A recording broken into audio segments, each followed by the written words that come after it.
Dawn, who are the two players currently still at 2 wins. His tiebreaker is very weak against both of them. So even if FroStee is able to win all the rest of his matches, he's still potentially looking at guaranteed relegation. And if he loses this against SamuelTsao, that is it. I'm just going to say right now, FroStee has to win this series in order to stay in Grandmasters. It is a very, very big one, and we're already seeing from FroStee a ban of not Warrior, Demon Hunter, and I think with the rest of his lineup, you can see the reasoning because Priest is favored against Warrior according to the Priest experts, and Highlander Hunter. Sorry, I just lost my train of thought because I saw the mage. Yeah, should I take over? Sure, go ahead. One? Right, so this is not Highlander Mage, despite all 3 of the cards that you see there also being in Highlander Mage. This is what TJ has lovingly dubbed as Mage, which runs 2 copies of Puzzle Box of Yogg-Saron, 2 Dragon Casters, and 2 copies of a whole bunch of other cards. This is not Highlander at all. It is a risky deck to bring, to say the least, I'm going to say, given the high random nature of a lot of the cards in the deck. But I will say, it does have a lot going for it as well. Dragoncaster being able to cheat out Power of Creation, Deep Freeze, or Puzzle Box of Yogg-Saron is incredibly powerful in a lot of matchups if you can hit that. Yep. Can I dub this another 30 Please cards do. mage? Yes, yeah. It is 30 cards in a deck. You called it pile of cards mage. I'm just putting a number on that pile. Man, I don't want to be too hard on this deck, but my gosh, is this really the time to be bringing a deck with so much randomness included in the core of its strategy, given that SamuelTsao is at the bottom? I guess you could make the argument that it is the time because of that. That's the exact argument I made, Gia. This is the perfect time to bring this absolute random nonsense mage, because to be perfectly honest, in my opinion, based on the plays we've seen so far, SamuelTsao has been the weakest player in Asia-Pacific Grandmasters. We have seen consistent plays where he has not understood the matchups as well as his competitors. I'm not saying he's bad at all. I'm just saying relative to the rest of the field, I think he has proven himself to be around the bottom of the pack. And therefore, put it out your hands. Just throw down this absolute weird nonsense box mage. It's as good a shot as any when you're right down at the bottom. I didn't know that we were on an episode of Hot Takes now, and you're just TJ making up the most insane, illogical argument. This is a valid argument. No, this is a very valid argument. If you're doing badly, you put in more time, you practice, you look for the best actual win rate backed decks to go into the week. Priest, for example, is not something that was in a lot of people's radars, but it is strong. It's beating Warriors. It hasn't lost on stream that we've seen it this week. He's not in the lineup. He's gone for the 30-card mage instead, and I'm upset. And I've never felt more like Sottle in my whole life. In an ideal world, Gia, I agree. He would play the most lights-out Hearthstone of his career and just dominate all of his opponents. What I'm saying is, based on what we've seen so far, that hasn't been happening. Maybe he will turn things around and play some fantastic Hearthstone here anyway. But I think this is a very valid strategy to go for if you feel that you're, that you are not up to scratch in terms of fighting back against the other GMs. Maybe I'm being too harsh. I see your point that he could just be going for a different strategy of trying to pull out all the stops and maximize his percentage through good play. But I honestly don't think this is that bad of a play for SamuelTsao at all.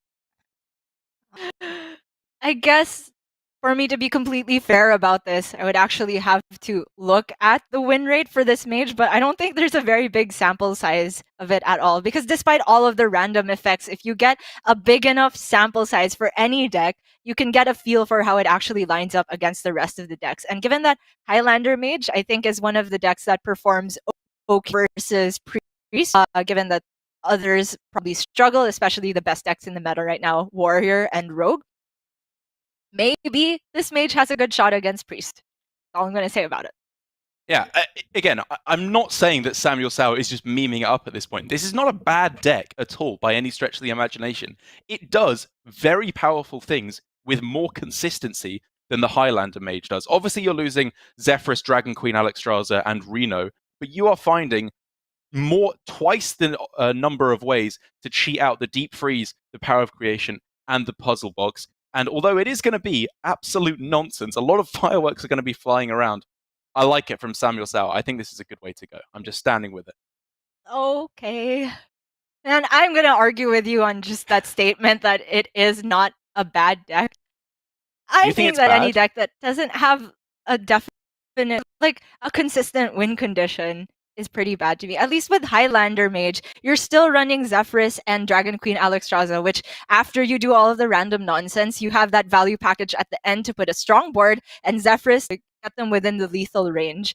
With this deck, you don't have those finishers. You put it all in the box. All of the faith. You do have the finishers. You have an equal amount of big threats in the deck. Double Deep Freeze, Power Creation, Box is a threat a lot of the time.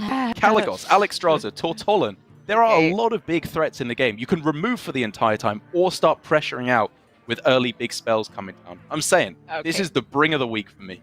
I can't wait to keep arguing with you, but let's start first with the matchup that's already on our plate. Fine. Priest versus Warrior. This is the one where Priest really gets to show what it's made of. Can it stand up to the best deck in the game, according to most people? And so far, FroStee did prove that the other day, and now he's going to have to do it again versus a pretty premium start from SamuelTsao, the Sky Raider, into Corsair Cash. That's right, this was the one match that FroStee was able to win, actually, yesterday, was the Priest up against the Warrior. Obviously, he got a pretty fortunate outcome by discovering Mind Games and hitting exactly Blood-Boiled Brute from his opponent's deck on an uncontested board. But I think the point is, overall, I am on the side of the Priest players here. If you are playing it at the top level that the, you know, as I've said, the cabal of EU Priest players in Xananan, Moin, and Tic Tac have been playing, I think you're in a great spot against Warrior. Cabal of EU Priests, is that the new corrupted version of Cabal Shadow Priest that they printed? Exactly. And it is horrendous to listen to. In any case, FroStee has pretty good mid-game with the double Fate Weavers. They're not active yet because he's just gotten the one invoke so far. But just the 3/6 body is pretty decent. I find that as Priest, as long as you're able to stay toe-to-toe in the mid-game versus pretty much any deck, and then roll into the Soul Mirror turns, roll into Mirazon, then you can get ahead. I quite like the look of here for FroStee just going with the Cleric of Scales and then bumping in with your minion, because then the weapon comes down, it doesn't have any particularly good targets, and you're almost guaranteed to be able to clear off the Sky Raider. But the bump activates Rampage. I guess Bloodsworn is not scary at all. They never want to copy a 1/1. Yeah. I think if just Rampage comes down, I'd be very happy as FroStee. Sure, he's still got a way to deal with it anyway, with the remaining 1/1 and the Penance. So the punish is not actually a punish for the bump. Very roundabout way to get Shadow Word Death there, going for the renew into Shadow Word Death instead of course, just picking the Shadow Word Death. It does mean he has more copies in the deck because Cleric of Scales rips it out of your deck rather than making a copy, of course. And I think it's worked out fine. I have to be honest, I was kind of looking at the Thought Steal there as the best card, but with the way the mana worked out over the next few turns with, like you said, probably coin Fate Weaver into Fate Weaver, this is perfectly fine. Yep. So SamuelTsao is going to get the card draw rolling. Let me take a quick glance at the Pirate package that he's actually running. We're seeing players like Gon actually including Captain Greenskin, but SamuelTsao is opting for the more streamlined version of the double Risky Skipper, double Sky Raider, and that's it. I've heard there's a version out there with just one Sky Raider these days. That's right, yeah. I can't remember who it was in EU that's cutting that. Maybe Bunny Hopper? From Crane? his list. Crane, oh right, okay. Yeah, of course. The non-Grandmaster, but arguably the best Warrior player that we actually have at the moment, who's just been grinding nothing but Warrior for weeks now. Oh, the heel face! Play around Battle Rage! This is the real power of Priest Gia. You were saying it yesterday, right? Yeah, this is the hidden power of the deck. Oh man, this has gotta be just the memeiest cast we've done. And we had a Rogue versus Priest game a while ago. Yeah, that was something else. Okay, the thought for FroStee holding the coin is that he gets to play Kronks earlier, potentially, or the Soul Mirror, both of which could be very impactful, getting the Galakrond a turn earlier if SamuelTsao is not able to develop it quickly. But now for SamuelTsao in the matchup, you know, we talk about how Priest has plenty of removal. Does that mean, therefore, that he should be playing this very kind of greedily with his cards, not wanting to throw anything out, and instead gearing up for the massive combos later on? Or should he just say, if you've got it, you've got it. I want to play it as soon as possible so you're less likely to have it, and throw his minions onto the board? I think he has to take a measured approach that you don't want to be extremely slow and just let Priest develop minions, because Priest minions tend to be of a high health total that they don't die straight up to risky Skipper turns. It often takes Skipper plus Blood Boil, and that alone deals with just one tall minion. So I think that SamuelTsao is right to be going for just slow development, incremental damage, while also maintaining the card draw to be able to eventually close out the game with those Korkron combos or even Grom Inner Rage at the end. I like your thinking. I also like FroStee just developing here, but now all of a sudden, Gia, Battle Rage off the top is a premium card to find now for SamuelTsao. Yeah, he could take 4 draws off of it right now if he just goes Skipper, Armorsmith, Battle Rage. He is at 8 cards right now, so expending 3 and drawing 4, he still would not overdraw. Just do it, right? I think drawing cards here is far and away the most important thing. I do like the look of it. He probably is just considering how the Blood Boil Brute fits into this equation, because ideally he'd like to get it down on the Skipper turn, and it would trade over the Fate Weaver. But if we're talking about priority of clearing Priest minions versus drawing your deck, I think drawing your deck is far more important. Yeah. Having looked at it a little closer, there was the possibility of equipping the Livewire Lance and using the Celsi Deckhand to help take out the Fate Weaver to try and clear the board for next turn. But instead, I agree, drawing cards is more. Yeah. I think the 4 draws guaranteed right now is absolutely premium. But SamuelTsao is going full on aggression here. This board looks so weak to a Breath of the Infinite. Looks staggeringly weak to a Breath of the Infinite. But it's not there for FroStee. He does have Shadow Madness and Shadow Word Death to deal with the Bomb Wrangler. As long as Frost can clear off as many of the damaged minions as possible for SamuelTsao, suddenly the Battle Rage looks like it's doing next to nothing. Right.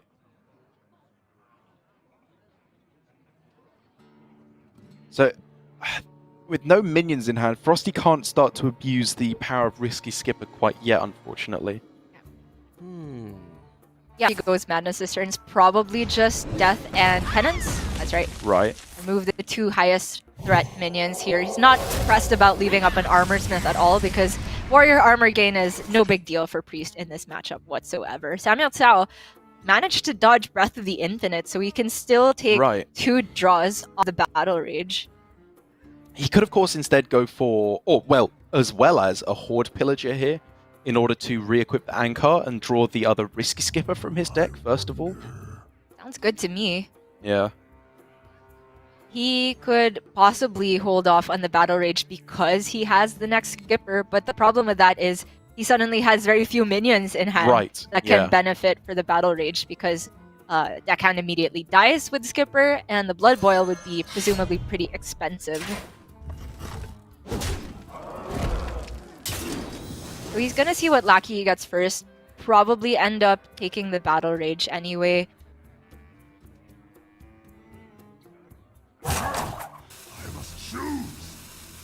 I'm still just of the opinion that the Horde Pillager there thinned out his deck and also developed more pressure onto the board. Your opponent clearly doesn't have Breath of the Infinite here. I did like the look of that better. Also worth noting that SamuelTsao's running the Egg and Terran version. Whereas a lot of the APAC players are just running the Deathwing version without any of that Death Rattle package.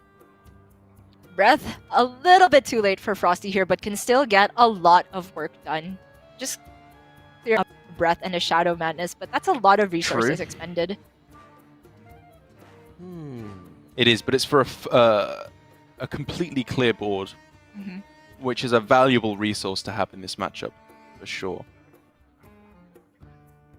Because the main thing, the main thing I was going to say now for FroStee that he needs to be afraid of is health. He just needs to be making sure that he's not being burst down, I think, from these crazy health totals, which, I mean, maybe prompts coin into Soul Mirror here. You get yourself an Armor Smith and instantly gain 5 armor at minimum. This looks like one of the best Soul Mirror boards he's gonna get without actually just dying on the spot, because it's already looking like SamuelTsao is gearing up for when he does the big development. That is also the lethal with the Korkrons, Inner Rage, and Bloodsworn Mercenary. So I like the look of this from FroStee. He also just ends up with an Armor Smith and Bomb on board. Bomb goes terribly wrong for him. And I was gonna say that aside from health total, the other potential problem, what a great outcome for FroStee. The other potential problem there is that FroStee just looks like he's drawing the priest hand of old, which is a bunch of removal, but after it's all used, not much to do following up, and that's because he's not drawn much of any invokes, which shore up the lack of value in the mid game. The idea of Galakron Priest is that because you're still not running much card draw, as is the problem for Priest since I don't know when, you are running card generation to give you things to do to develop onto the board.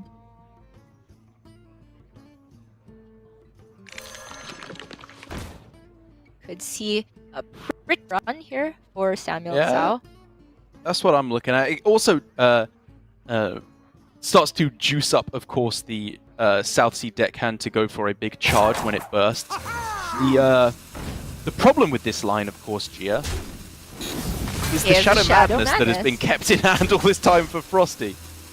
Because, are we going to see the mother of all punishes here? But how does he kill off the Terran? You just, you go... Oh, right. Trade it into the Serpent Egg. Right? Yeah. Right. However you want to Forgot about the Death Rattle. This is so nuts for FroStee. Even got the penance. You know what, I've heard tell of this play. I've never actually seen it in action. This is disgusting. Agreed. There's a mind games, FroStee's best friend, but you probably just take the thought steal here. Probably, yeah. With the penance in hand, you already have a decent amount of healing. You can get the Galakron off the Kronks for extra armor gain. You just want to make sure you don't run out of stuff to do. Yeah. Oh, okay. Okay. Similar effect, I suppose, giving you value, but just keeping the health total high. I can respect either. Yeah, especially that from FroStee's perspective, he is so far ahead now on board that probably the only way he does end up losing is if he's not careful to play around just repeatedly being smacked in the face with weapons into Korkrons, into Grom. Oh, yes. And that kind of has me thinking, should SamuelTsao just send this swing to the face? It's something he has to start considering, because board control is... It's not irreparably lost here. Obviously, it was a very powerful swing from FroStee. SamuelTsao has the possibility to swing things back. But when you're getting Doomsayer, it becomes that little bit harder to do so.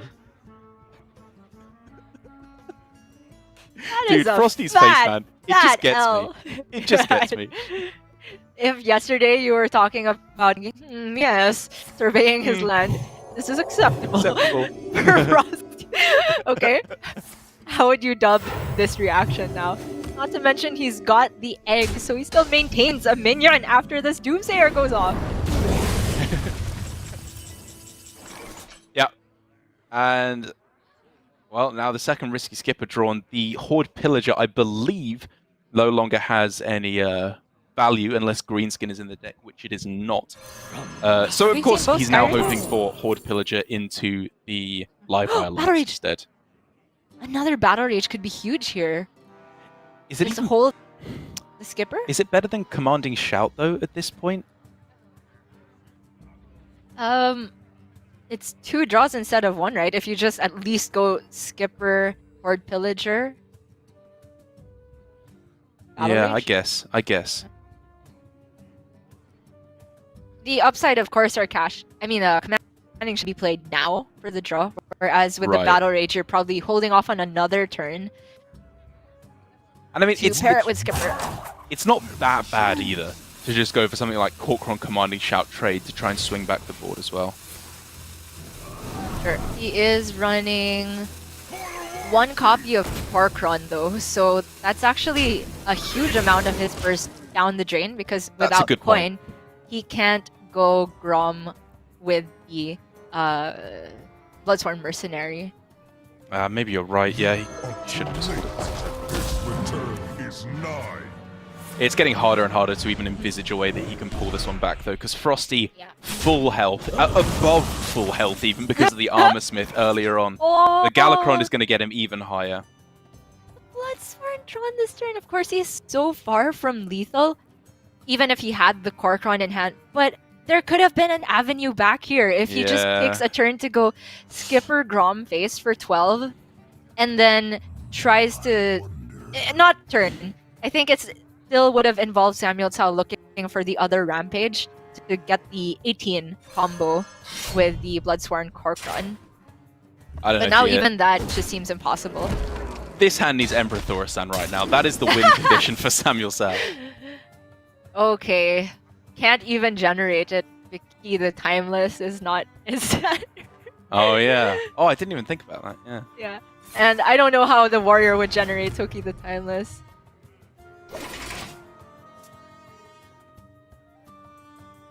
It is that time of day where we have gotten so far into it that has been one-sided that we're now just inventing outs. My favorite part. And, I mean, if we want to get serious again, I will say I think there were some different ways that SamuelTsao could have gone to try and maximize his chances in the matchup.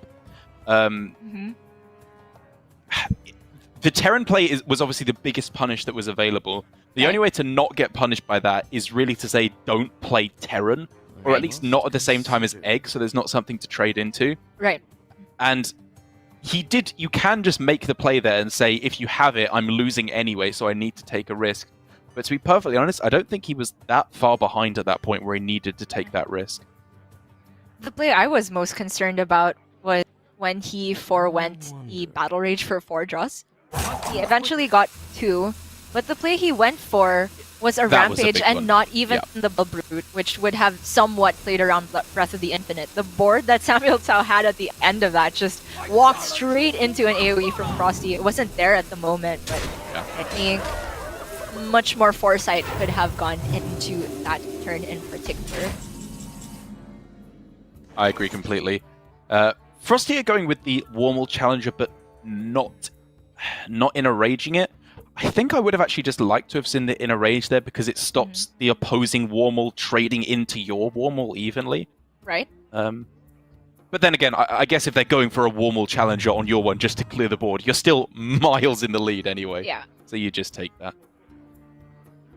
I agree, though. I don't particularly see this inner rage getting much more for FroStee. Yeah. Given that he just has the 1 minion left in hand right now, I would like to see him just build the highest price board possible. SamuelTsao can go for the clear on Kronks this turn, plus the Grom to face. So it's Kobold Lackey the Kronks, and you go Skipper Grom. Okay. And he can just pray that there is no removal. It is highly unlikely. There's Time Rips, there's Shadow Word Death, there's generated spells.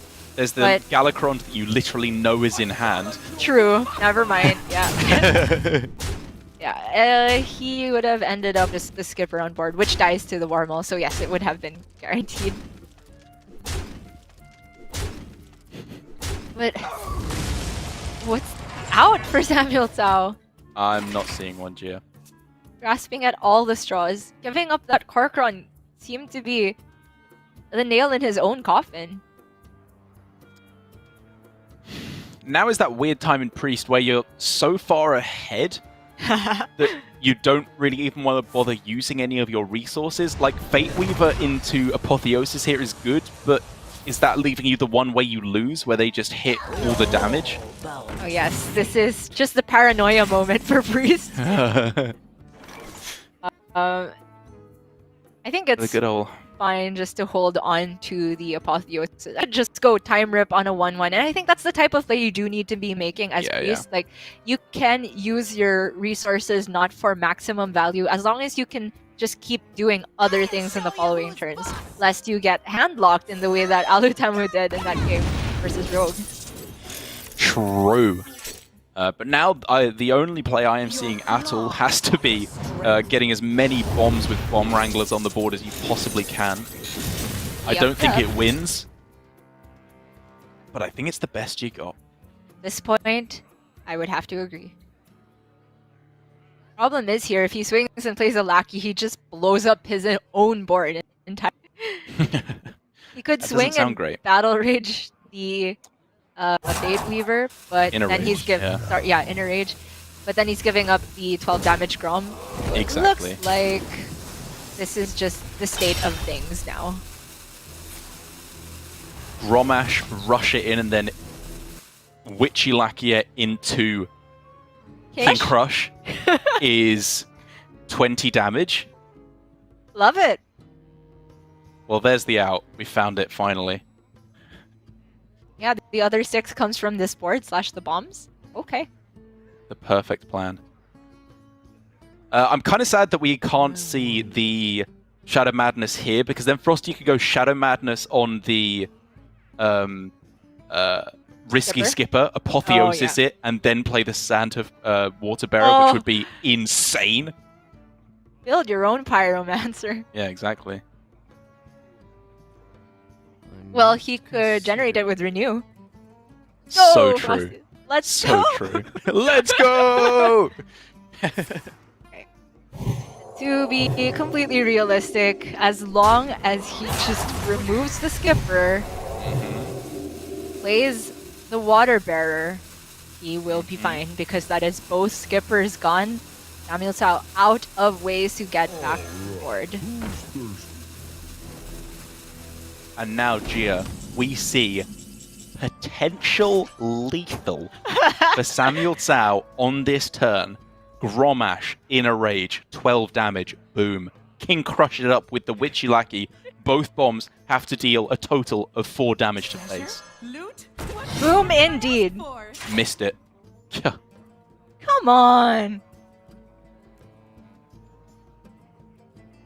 Honestly, it's close to his best out. Yeah, I was gonna say we were going about it in a joking manner, but if this board doesn't stick, and it really won't, because now FroStee, with the minions surviving, or a couple of them, either way, whether the minions trade in or they go face, FroStee is gonna be able to clear the board.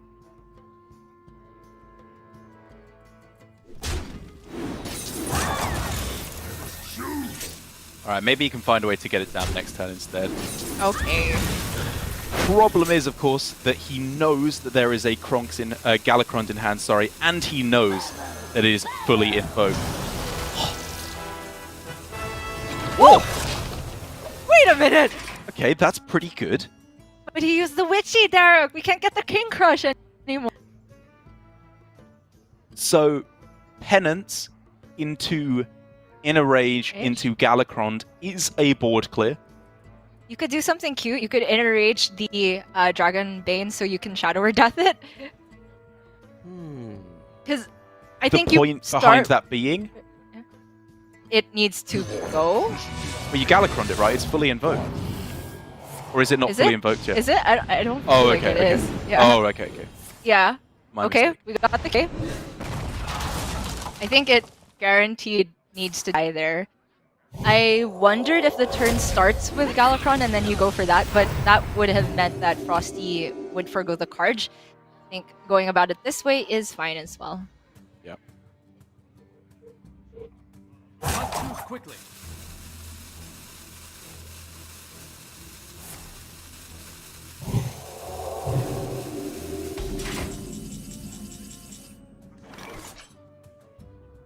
Still looking for the Witchy Lackey out. Livewire lands. One more charge. Let's go.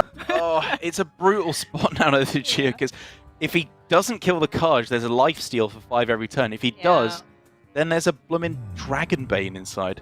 Yeah, and he just doesn't have a board, most likely by that point, because a lot of these are trading in. SamuelTsao, the way he's been playing this, it's like he's just trying to outvalue Priest. I mean, to be fair, it's kind of working at the moment, because FroStee is very low on cards.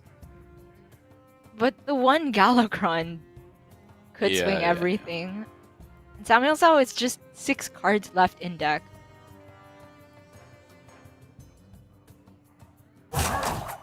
Is the out for SamuelTsao? Just clear this, clear the Dragonbane, hope that the Galakrond generates the worst minions possible.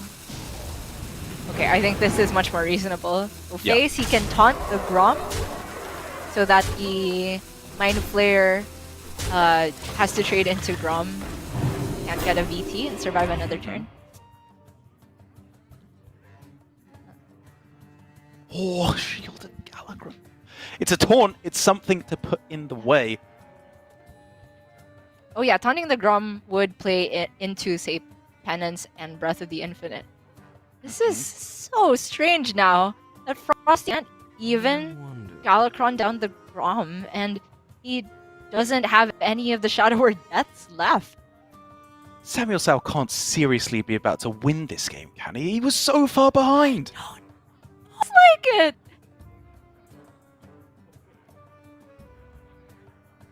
Obviously, there's at minimum just Galakrond has a chance to just snipe the Gromash out of the way. And even if it doesn't, FroStee's minimum healing up to 20 between those two cards, the armor and the lifesteal. He's gonna take the healing. Oh, Sathic is huge! That is huge. To get another Shadow Word Death! Whoa! Oh my god!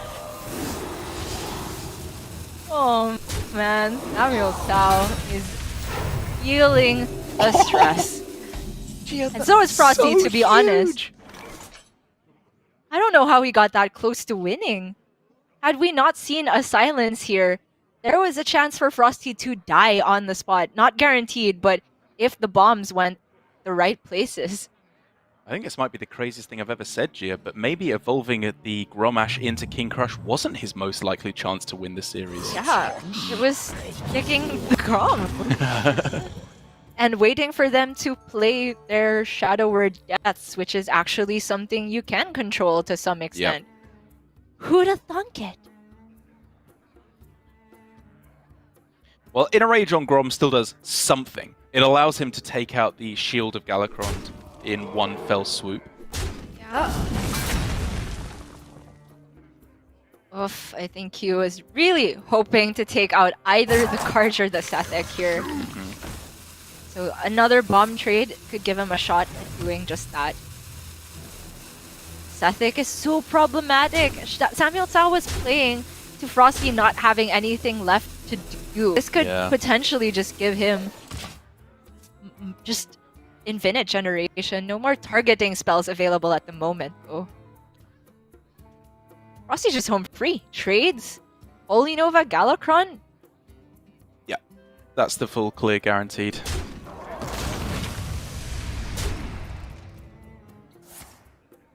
I cannot believe this got as close as it did near the end there, and I don't want to say it came down to the silence because I think FroStee still survived even if there weren't a silence, but it would have been a lot closer. It would indeed, and say what you will about FroStee's lineup, the Priest is doing very well against the Warrior. Those are the 2 matches that he's won so far this weekend in exactly Priest versus Warrior, and now with that out of the way, I don't think you could argue as that is an especially important win for FroStee, given that I believe his Priest was in a decent spot against the rest of SamuelTsao's lineup. But just taking a win there, or at least not getting upsetted by the Warrior scooping it at the last minute, was important to say the least for FroStee. Strangely enough, though, I don't think it's a particularly big loss for SamuelTsao either, because Warrior is still just a good deck. Lines all against what FroStee has remaining in the Druid.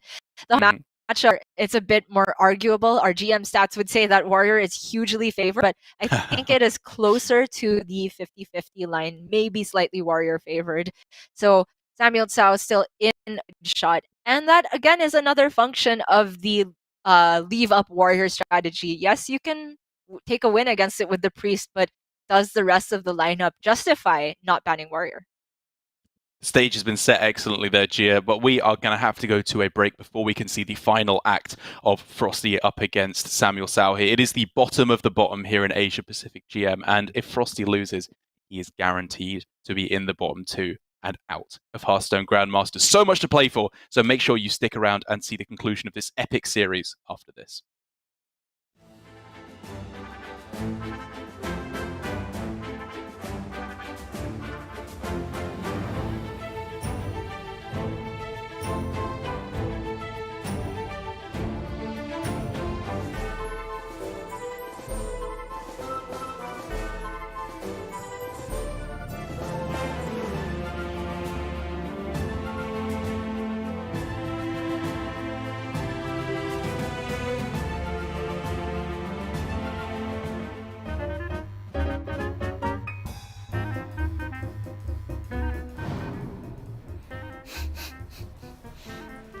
Useless fact? Nope.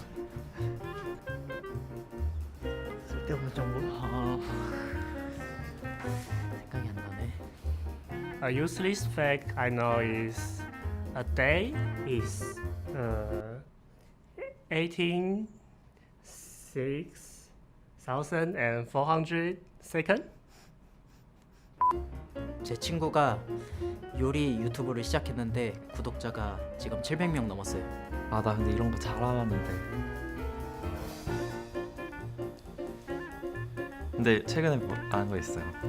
밥에다가 그 귤이랑 김이랑 해서 먹으면 연어 초밥 맛이 난대요. 귤이랑 김이랑 싸가지고 간장에 찍어 먹으면 약간 연어 초밥 난다고 해요. 믿을 만한 소스가 알려졌어요.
This is the final and, in my opinion, most important series of the day here for Hearthstone Grandmasters Asia Pacific. It is the final hurdle here for FroStee, or the final chance at redemption, I should say, to try and turn things around after his devastating streak of losses here in the round robin. His opponent in SamuelTsao has given him a chance at making that a reality, though. With the first win going to FroStee now, Gia, the priest out of the way, he only needs to win 2 more games. But as you were saying just a little bit earlier, you still think that the Warrior is in with a good spot of taking a win for SamuelTsao. That's right. FroStee's remaining decks are Druid and Hunter, and while the Hunter matchup versus Warrior is a little bit more up for debate, I think Warrior could easily take a win versus Druid, and at some point, maybe just do well against Hunter because it just has that built-in very strong curve, especially if you're running the egg version. In my opinion, just landing egg Battle Rage or egg into Terran can be extremely strong. On top of that, SamuelTsao has Demon Hunter, whereas FroStee has forgone the class altogether. That is a big point that we didn't actually talk about in the beginning, but could be his doing. It could be his undoing. I think if we were to see anything be SamuelTsao's undoing, it's yet to be seen, possibly in the mage. Which, while I said it was the bring of the week, Oh, I come still on, think- Derek. I mean, I never said it was like a great deck. I just said it wasn't a bad deck and a good bring by SamuelTsao. But that's a discussion for another time. First of all, Gia, we have a matchup that we have been arguing back and forth, kind of just with ourselves rather than with anyone else, in the Highlander Hunter up against the Warrior, because I think in a romantic view of the matchup, we say, oh, Highlander Hunter should be in a great spot. It can put down a lot of good minions on curve that the Warrior struggles to deal with. It can be very aggressive. There's no answer to Stormhammer. But in reality, what happens a lot of the time is you realize Warrior is probably the best deck in the game, and there's a reason behind that, and it does that. Yeah, the consistency of the early turns from Warrior does seem like it is more decent on average than what Hunter can do. But I will say that the best Hunter can get there against Warrior.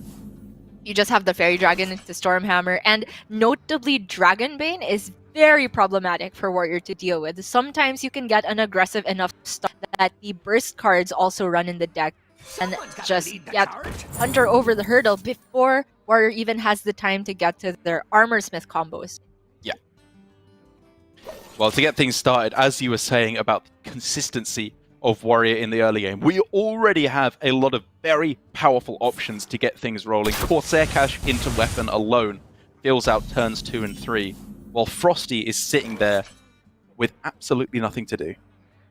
Yeah, for this turn at least, he can follow up with Stormhammer, but it is not particularly good without a Dragon, and also not a great target because SamuelTsao is just gonna spend the turn drawing. This is exactly what Warrior wants, the time to draw into things and not being forced to develop onto the board earlier than they want, because with Warrior, when you're able to play your minions as a combo and rather than just 1 or 2 on curve, that's when the power of the deck really comes out. Oh, yes.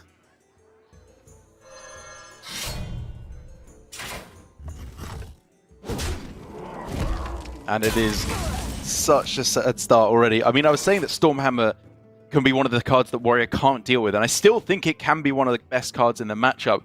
But at this point, it's just Fiery War Axe. There's nothing to combo with it, and it's not even hitting especially good targets. Yep. FroStee removed the minion just to make sure that there was no chance of an additional minion for Battle Rage later on. For SamuelTsao, he's drawn the Ankar now. Probably the best of the weapons. Could draw into Risky Skipper, guaranteed, because he's already drawn the other Sky Raider. Yeah, which is a good and a bad thing. Obviously, it's nice to have the Risky Skipper guaranteed, but the fact that he will have one pirate gone undrawn is a bit sad. The alternative was to just go for the full development. A cheap enough pirate to play this turn. That's huge. Granted, even if it were a different pirate, he was looking at the egg, but seeing as egg doesn't have a damaging activator at the moment, I like the look of the Skybateer better. So do I. I think just being able to draw a card is very, very nice indeed, given that, again, no Inner Rage to combo with the egg. You don't want to be going for that quite yet. Oh man, no dragon in sight for FroStee still. Bone Chewer Brawler can probably die to 2 trades. So he knows that if he plays Dragonbane, even if he swings into the 2/2, it can die at minimum because there is a 3/3 weapon in hand, no matter what it is. That's not that bad though, I will say. If you play the Dragonbane and it trades evenly, as FroStee, I would be happy given how dire of a start he's had. Right. The other play I was looking at was Freeze Face, the Frozen Shadow Weaver, and then kill the 2/2. That would only solve things for the immediate, but long term also just gives him a very bad turn 5 because the weapon could still come down and then he has no more freezes left. So this one gives him the most consistent follow-up. I like swinging first, even though, generally you're supposed to draw first to see what your options are. You want to make sure you're drawing the pirates with the Ankar and then the other cards with the natural draw effect. So I think that's good order. Right. Always going for the tutor before the unspecific card draw. Exactly. Whoa, Boom Pistol Bully. I didn't even realize this was an inclusion in the deck. That Yeah, it's not could be bad. important later on to lock out a Bloodsworn Mercenary turn with Corcoran Elite. Yeah, I mean, it just locks down quite a lot of plays that can be gone for. I guess the Risky Skipper Bomb Wrangler is still happening, but Yeah. Bloodsworn and Warmaul Challenger being the big ones that are locked out then is very powerful, because even just as a 5/5 there, FroStee can now fill out his next couple of turns pretty well. Yeah, just on his turn 6 and then rolling into the real power turns from Hunter. Oh, yes. Problem now for SamuelTsao is because he's frozen, he can't go through this Bone Chewer Brawler, and of course Warmaul does not line up well that card. Gets stronger every time it's damaged. Well, I mean, it clears it, if nothing else. Sure. I agree, though. Not the ideal play. But he doesn't have much of anything. You don't want to be skippering this early. There's no big payoff to justify it, in my opinion. I don't think the Blood Boil gets cheap enough to be played on this turn as well. You could just play out the Bomb Wrangler as a card to hope it damages the other minions enough to allow Risky Skipper for the next turn. What I'm looking at. What? Okay. Well, this does allow for Rampage plus Bloodsworn Mercenary on the following turn on the egg, and it is, of course, the strongest development that he can make onto the board. Okay. Yeah. But it is also, as your, I think, reaction indicates, a very vulnerable play. The skipper dies immediately without very much value. Granted, SamuelTsao can draw the other one with his Ankar already equipped. That must be the thinking behind. Gives him the best immediate board state. But I wonder if this is enough to get there versus Hunter.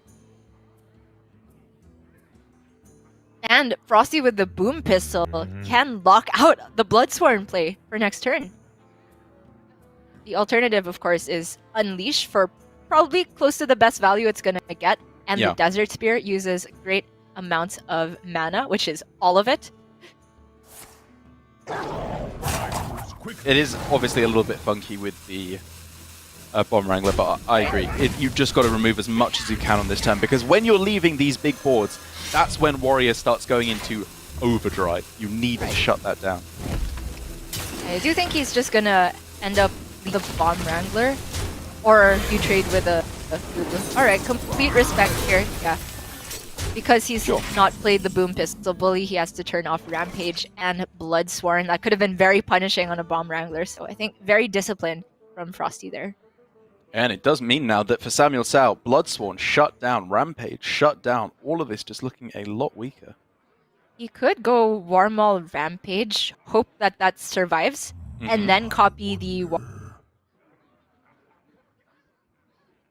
Yeah, that doesn't seem too bad. Yeah.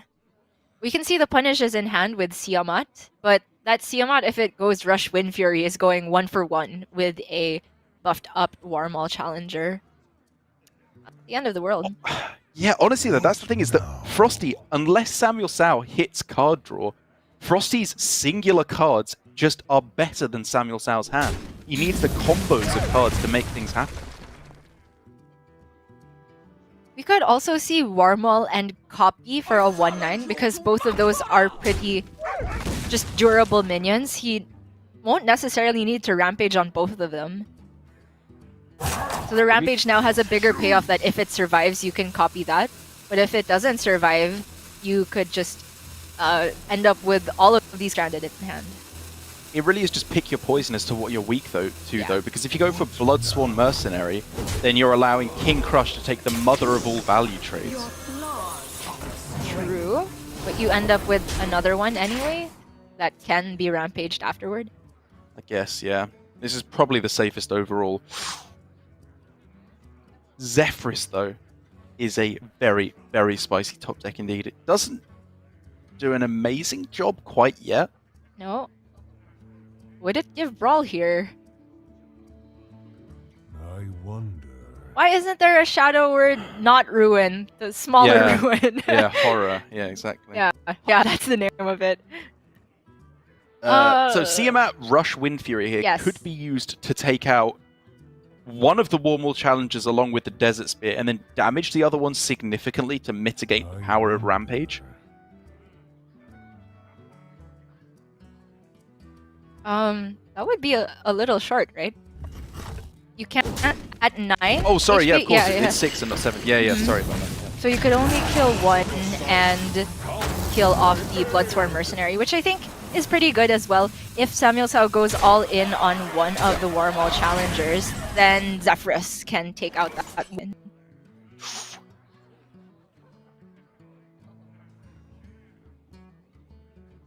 Well, the upside now is that SamuelTsao can get down the Blood Boil Brute, and he can buff up the Warm Wall Challenger, and he can pray that there is no Zephyrus in hand for FroStee. Does he have to commit all of those cards then if you're worried about Zephyrus? I don't think he has to, but I think he probably should at this point. I feel like he's slipping behind, and unless he hits exactly Battle Rage, his hand just gets worse and worse rather than better and better. I agree. This is one of those spots. It has gone into the late game. You didn't get the crazy opener, and you're relying on a Battle Rage, which hasn't come. And in those spots, you tend to just vomit everything onto the board, force them to have the answers, and go from there. Unfortunately for SamuelTsao, though, FroStee will be able to clear the majority of this with Zephyrus. This Ankar isn't drawing anything anymore. No, it's not.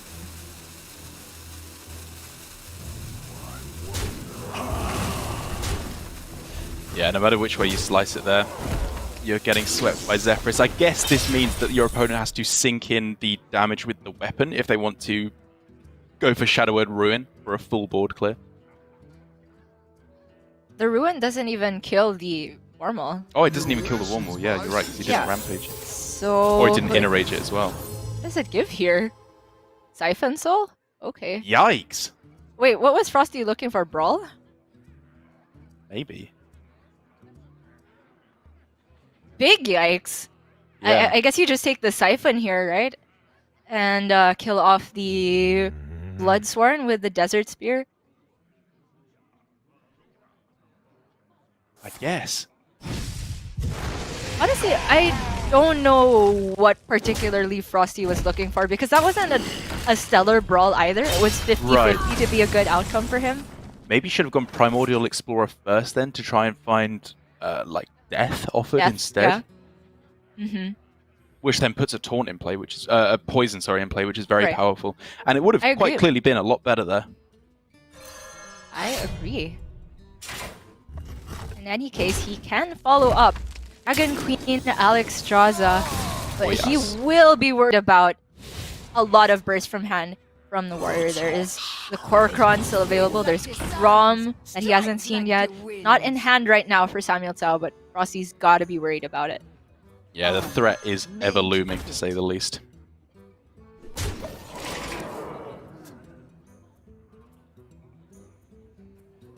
Life and hope of Yep, you got to play down Alex, and you have to pray for some good outcomes here.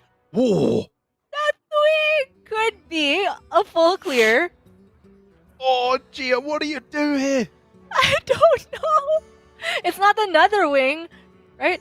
It just damages him more and only removes 2 damage, so it actually, yeah. It can't be the Deathwing, though, right? That, like, destroys your own board. Pass? Yeah, I think it's pass. It pains me to say, oh my gosh. Okay, he's scared of the Grom lethals, obviously, the Korkron lethals. That's why he's going for this. Okay, it cleared off the other one first. All right, wow, that's a pass perfect outcome. order. That is as good as you're going to get, buddy. You know, yeah. This actually doesn't play around Grom Inner Rage. Nothing did, to be fair. Nothing. Yeah. But this plays around just Korkron Inner Rage. Yeah, there are certain outcomes, of course, that removing all of the damage plays around. I'm not sure quite how dire it was for FroStee, but he has bought himself some time. Now he can go Boom Pistol on the next turn, lock out Bloodsworn Mercenary with Korkron options. I think SamuelTsao is actually debating whether you equip the live wire lance here because you just want the immediate damage right now with obviously the 3 attack rather than the 2. I like it. I think it's fair to say the game is not going longer or long enough to get all of the charges from the lances combined. And Zephrys has been used, no more healing available. Yeah. He's taking a little bit slower. Whoa, look at that inner rage now.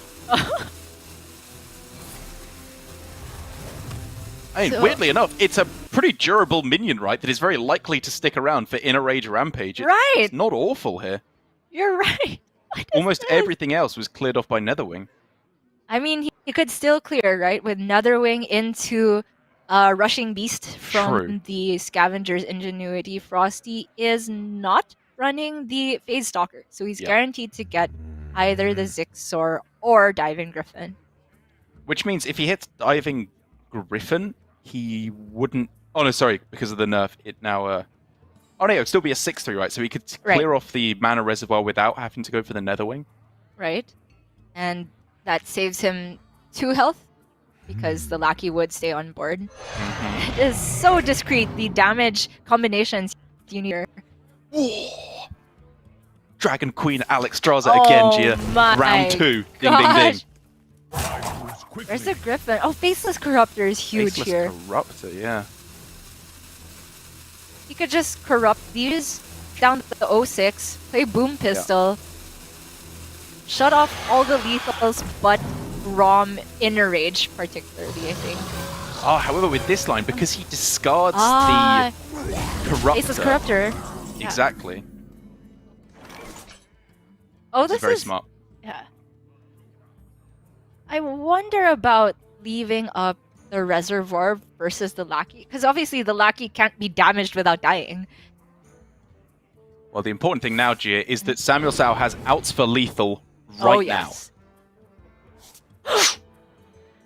Lethal! That's game! Yep, he's got the mana left. Yeah. Korkron, Inner Rage it. It's down to 1 health, but it's still alive. And then you win. Oh my goodness. Whew. That was... I hate to say it, but if he had killed the Lackey over damaging this... Sorry.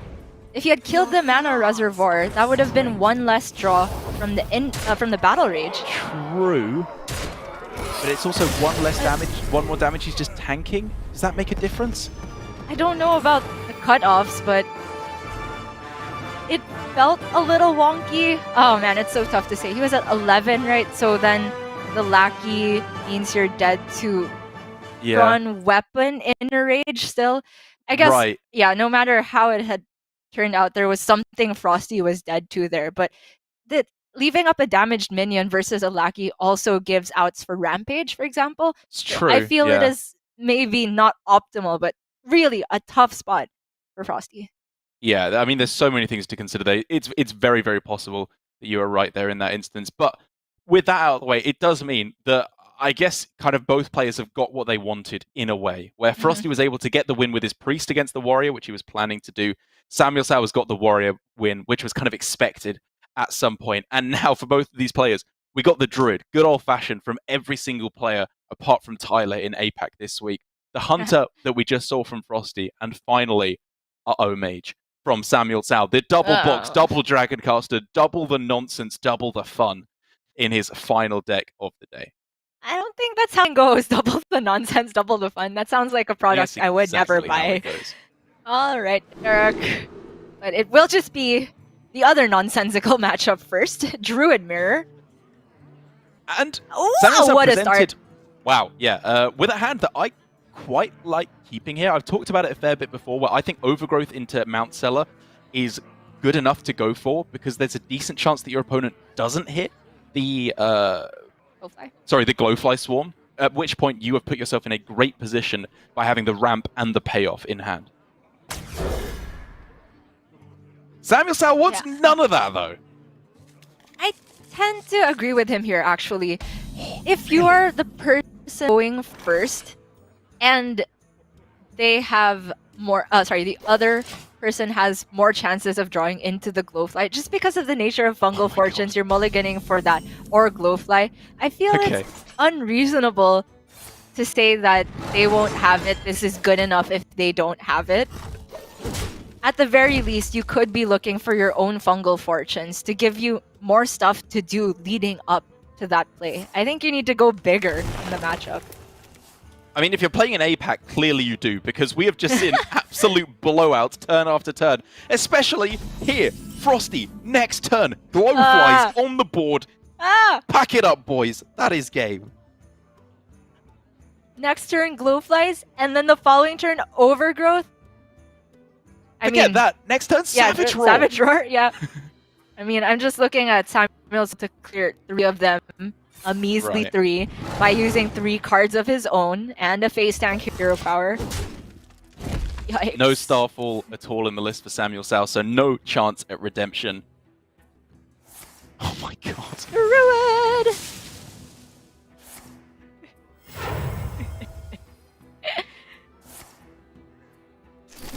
Okay.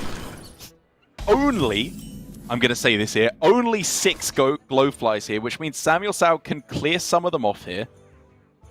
So he's not dead. I think with this draw of Overflow, he's just meant to say, you don't have the Savage Roar. I'm going to Overgrowth. Fair. And hope to go from there. Okay. But he'll get the bad news. Not dead? And he... Not dead. Moonfire? Mm-hmm. Not dead! Not dead. Okay, he can innervate Crystal Power, but I don't think that gives him any significant cut-offs that he plays around. Well, I mean, if you're FroStee here, do you go for the 5 damage off lethal, or do you just take the ramp? I think I like going up to Mount Cellar even quicker. Yeah, I like that too. Because now he's saying SamuelTsao has to do this and develop enough to go through the follow-up Mount Cellar from FroStee. FroStee can just have cake and eat it. Despite what we've seen from Druid, it's been a while since we've seen the absolute stone-cold nutteronis. Like, this is as good as it gets. Aside from, I guess, Chonsu lethal on turn 4 last series. I don't know what you meant about it's been a while. It's been 5 minutes, but sure. I have a short memory span. 5 minutes is longer than things tend to go in APAC, though, to be fair.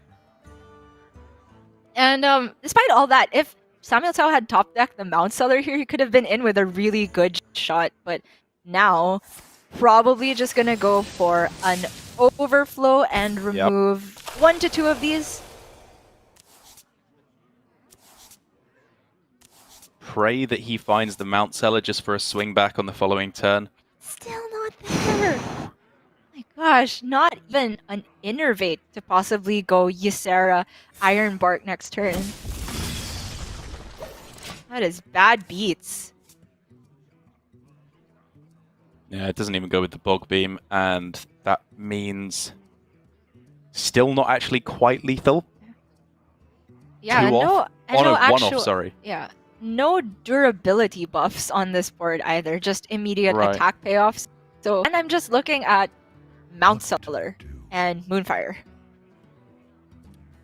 Yeah, that sounds good to me. The downside for this play, of course, is that if there's an opposing Mount Cellar plus a lot of removal and your board is a lot narrower, suddenly the Savage Roar gets worse. But then if SamuelTsao is removing a lot of minions, he's not removing the Mount Cellar. So this play could possibly delay lethal for FroStee, but I think it gives him the best chance of winning no matter what SamuelTsao's response is. Yeah, SamuelTsao just hit nothing though. No Glowfly Swarm, no Mount Cellar, no hope. No Innervate. That's so unlucky. what to do. Rough to watch.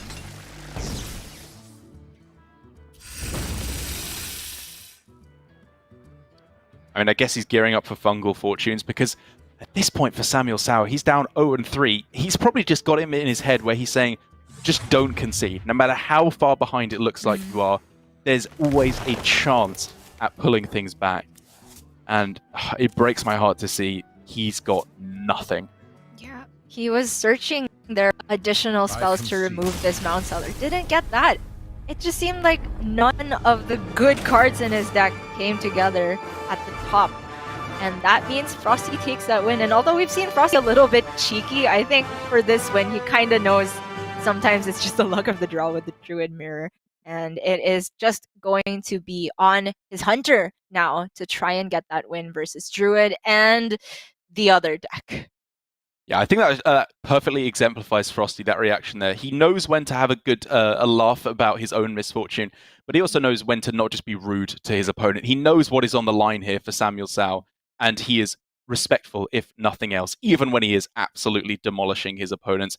And like you said, the Hunter now left over, I think traditionally has had a good matchup against all these kinds of mages. If you think back to the previous meta, and this is a little bit of a kind of creative matchmaking I'm making here by making the comparison, but before rotation, Highlander Mage up against Aggro Dragon Hunter, it was far and away the worst matchup for Mage, because it just could not remove all the minions on curve and died way too quickly. Now this is, of course, Highlander Hunter and the non-Highlander Mage on the backswing. But I think it's still the same general comparison, where the Hunter should be able to get a lot of damage in early on, and the lack of healing for Mage will be their undoing. Yeah, you hit the nail on the head. The lack of healing is really where things come into play here. Yes, the mage can get their huge swings, but that comes on turn 6. If they're not doing much in the early game, if Hunter even just gets incremental damage, they can just close out the game with Zephrys, with Kill Command, with just the hero power repeatedly, and the Dragon Bane. My mistake, FroStee's not actually running Kill Command, but there is still hefty amounts of burst in there. Corrosive Breath is a big one. So for SamuelTsao, with this deck, I'm trying to think, what are you actually looking for in the mulligan? There's no Zephrys in this deck, which is what you're always looking for in the Highlander variant. If I had to guess, I would say, sure, Arcane Breath removal sounds fantastic against a Highlander Hunter to survive for a little bit later on. And then shortly after that, I'd start saying you are looking for Dragoncaster to start cheating out your own busted stuff as soon as possible. I completely agree. It seems like the whole deck hinges on playing spells early through Dragoncaster. It makes me wonder why there's no Escape Mana Saber in the deck, because that seems like one of the options of Highlander mages that's also really strong, and you could just run 2 of them if you're playing the other mage. I mean, I know that when Fino, who along with Hunter Ace, I believe was the original architect of this particular monstrosity of a mage deck, when he was playing it on stream a lot, Dog, obviously former America's Grandmaster, came in saying, why aren't you playing the Naga Sandwich in this list? Why are you bothering with all this nonsense with the Dragoncaster at all? To which Fino said, I want the small spells. I don't want to be making them cost 5. Which I can see. They feel pretty crucial to the deck. Frost Nova to freeze and cheese your opponent out the game.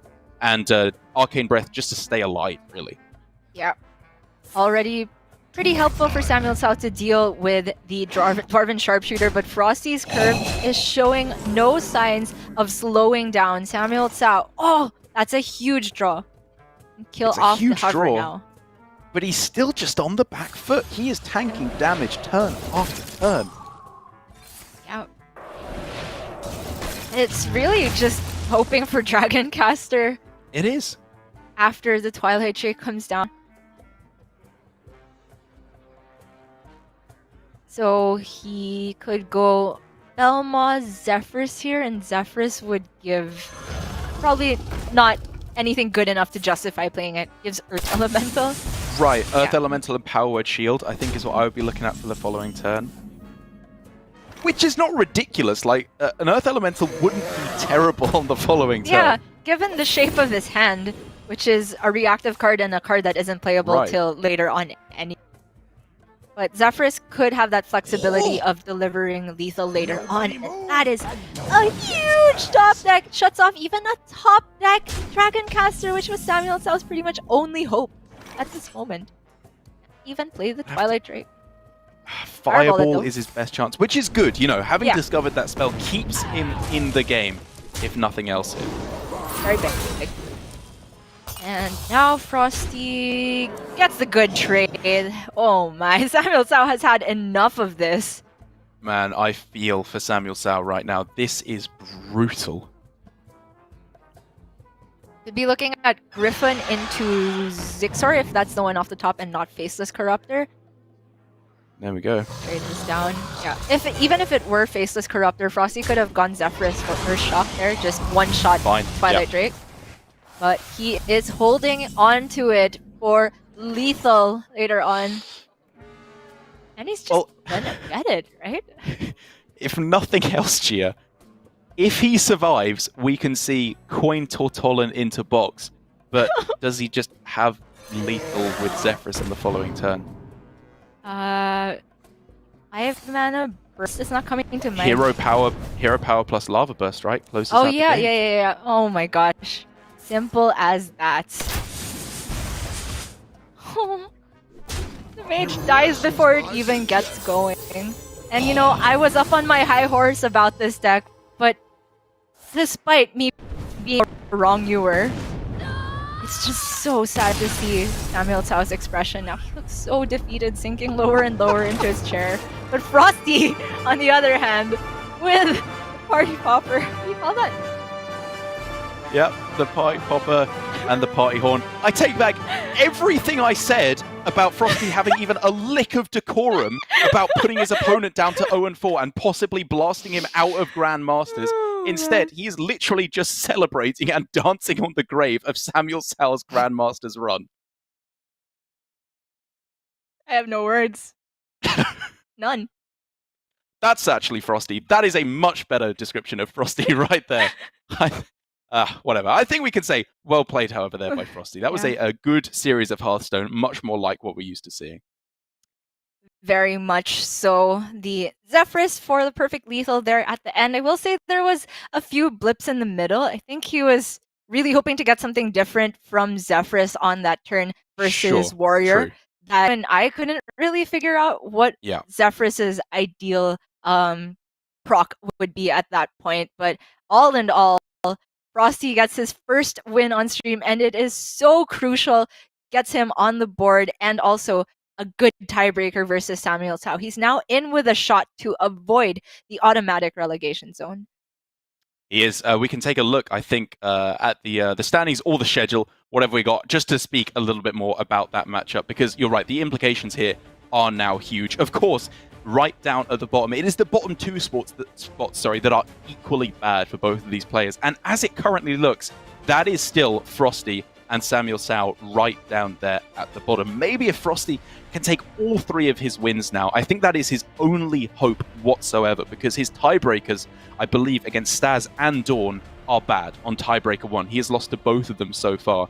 So he needs to get a sweep, and he also needs Staz and Dawn to be losing all their games. Right. I think it's possible, but unlikely for FroStee to dig his way out of this one still. Right. He has only two matches left, right? Because his total is 5 right now. Sorry, yes. And so he needs to win with fewer shots on that. And then Staz and Dawn, as you said, have to lose for FroStee to have a chance. So it is so close among these three players here. But honestly, my heart goes out to SamuelTsao, because it really seems like it is all but guaranteed. I don't want to say 100% because there are some very niche situations, but in most outcomes, it looks like he could be having his final few matches in Grandmasters. Yeah, breaks my heart to say it. And I still don't think I was entirely wrong about the mage deck that he brought. I think it was a very valid bring. It got a disastrous matchup, I will say there. And maybe it is just a bad deck overall, but I think my point still stands of just leaving it up to the gods there. But at the end of all of that, I am still happy that FroStee was finally able to get a win on the table. He deserves it. What kind of double think do you need to be running to say that I think the deck is probably bad, but I still think it's a good bring? Come on, Derek. No, I think, okay, I'm not going to get into it now. You're probably just right, but I'm too deep in now to back down, Gia. So I'm just going to, That's all like I a wanted good to hear. captain, ride this one all the way down as it sinks into the abyss below. But that is, of course, us all done now for Asia Pacific for today. We have 4 more matches for you tomorrow. A little bit of a shorter day, thankfully, to focus in on the matches a little bit more, as we are seeing more possible qualification and relegation matches for playoffs and out of Grandmasters, respectively. But thankfully now we still have Europe and then Americas coming up, where there should be plenty more exciting Hearthstone action. So I'm going to send us off right now. Remember to subscribe if you're enjoying the action here on the Hearthstone Esports YouTube channel. Thank you so much for watching. We'll see you tomorrow. But for now, enjoy Europe with Raven and Subtle.